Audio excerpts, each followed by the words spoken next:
बताते हैं कि आज ही के दिन भारतीय सेना ने 1971 में पाकिस्तान को पराजित करके बांग्लादेश को आजादी दिलाई थी और उस वक्त भारत ने ऐसा करने के लिए पाकिस्तान के 2 टुकड़े कर दिए। इसमें पश्चिमी पाकिस्तान आज का पाकिस्तान बन गया और पूर्वी पाकिस्तान बांग्लादेश बन गया था।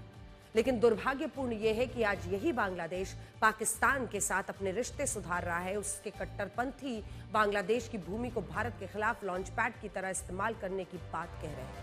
भारत ने कभी नहीं सोचा था कि बांग्लादेश इतना बड़ा एहसान फरामोश निकलेगा, लेकिन आज मोहम्मद यूनुस की अंतरिम सरकार में ऐसा हो रहा है और बांग्लादेश भूल चुका है कि भारत नहीं होता तो यह आजादी भी उसे कभी नहीं मिलती। साल 1971 जब भारत और पाकिस्तान के बीच युद्ध लड़ा गया था, तब उससे पहले पाकिस्तान में एक नेता की गिरफ्तारी को लेकर पूरा देश चल रहा था और इस नेता का नाम था शेख मुजीबुर रहमान।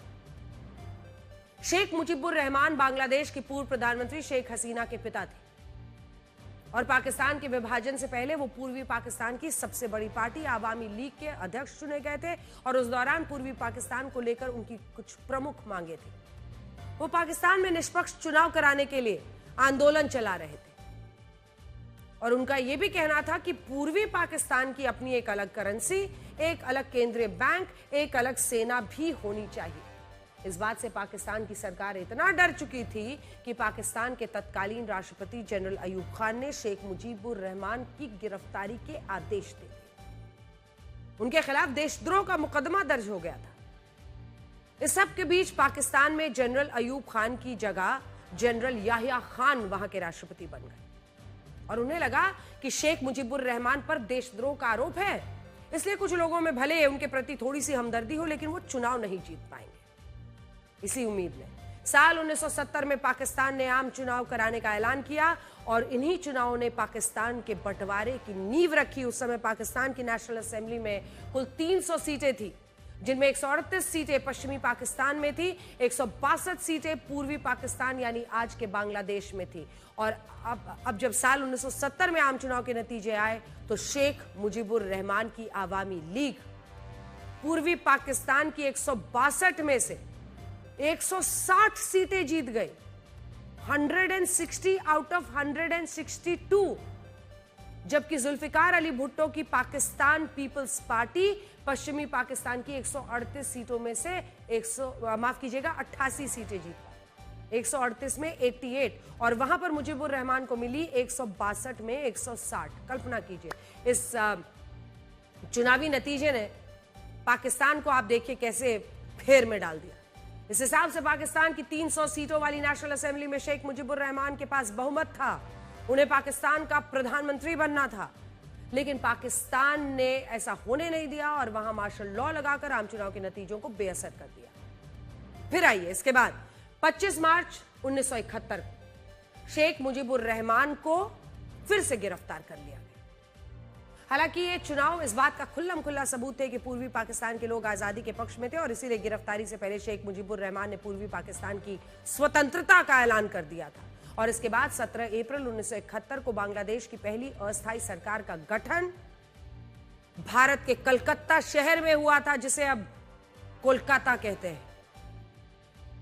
शेख मुजीबुर रहमान की गिरफ्तारी के बाद जब पाकिस्तान की सेना पूर्वी पाकिस्तान में खून खराबा कर रही थी, उस समय भारत ने बांग्लादेश में पाकिस्तान के इस नरसंहार को रोकने के लिए मुक्ति वाहिनी को ट्रेनिंग देनी शुरू की और इसी के बाद दिसंबर महीने में भारत और पाकिस्तान के बीच युद्ध लड़ा गया, जिसमें भारत ने 13 दिनों में पाकिस्तान की सेना को युद्ध भूमि में हरा दिया और उसके 93,000 सैनिकों को बंदी बना लिया।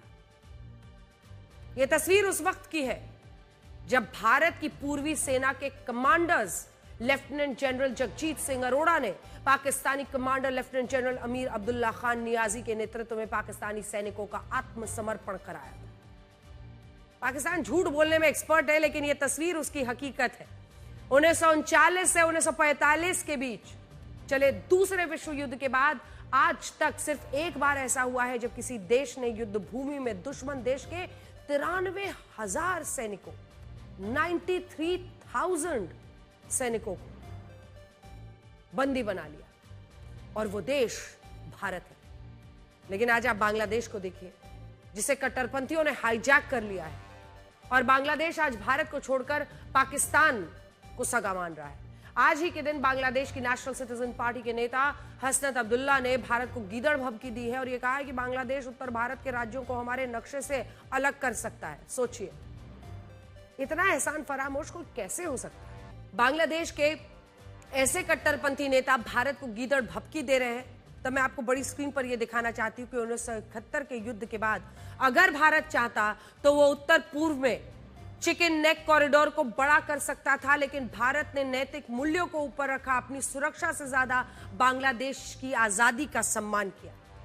और यहीं पर मैप पर आपको यह समझना होगा कि जब आप भारत और बांग्लादेश के बीच ये वाला हिस्सा देखते हैं, इस नक्शे को देखेंगे तो पश्चिम बंगाल में ये देखिए, यही वो चिकन नेक है जिसकी चर्चा हमेशा होती है। यहां से ये पूरा बांग्लादेश आप देख रहे हैं, ये जो नॉर्थ ईस्ट के लिए ये पूरा रास्ता है, यही वो चिकन नेक है, चिकन नेक कॉरिडोर, जो कि छोटा सा एक हिस्सा है। और इसी के बाद जो हमारे तमाम राज्य हैं उत्तर पूर्व के, वो तमाम राज्य आते हैं। और इसीलिए आज ये गीदड़ भभकी वो दे रहा है कि इस जगह को वो बंद कर देगा। लेकिन ये याद रखिए कि जब बांग्लादेश को आजाद कराया गया था तब भारत के पास ये विकल्प था कि हम इस हिस्से को चौड़ा कर सकते थे, लेकिन हमने उनकी आजादी का सम्मान किया। जैसे आप देखेंगे सिलीगुड़ी कॉरिडोर, जो चिकन नेक कॉरिडोर है, वो गलियारा है जो उत्तर पूर्व के 7 राज्यों को भारत से जोड़ता है। इस गलियारे की चौड़ाई है सिर्फ 22 किलोमीटर और लंबाई है 60 किलोमीटर। ये पूरा जब आप इस हिस्से को देखेंगे, 22 किलोमीटर ऐसे, 60 किलोमीटर ऐसे, और उसकी सीमा नेपाल बांग्लादेश दोनों से रखती है। और आगे जाकर ये उत्तर पूर्व के राज्यों को भारत से जोड़ने का काम करता है। सोचिए, आज बांग्लादेश ये कह रहा है कि वो इस चिकन नेक कॉरिडोर को बंद करके उत्तर पूर्व के राज्यों को भारत से अलग करेगा, जबकि वो ये भूल रहा है कि साल 1971 के युद्ध में पूरे बांग्लादेश पर भारत का नियंत्रण था। भारत की सेना चाहती तो हम अपने चिकन नेक कॉरिडोर को बाकी इलाकों में फैला सकते थे, इसकी जो चौड़ाई है, लंबाई है, वो बढ़ा सकते थे, लेकिन भारत ने ऐसा नहीं किया। बांग्लादेश के सभी इलाके उसे वापस लौटा दिए और अपनी हमारी पाकिस्तान को युद्ध में हराकर वापस लौट आई।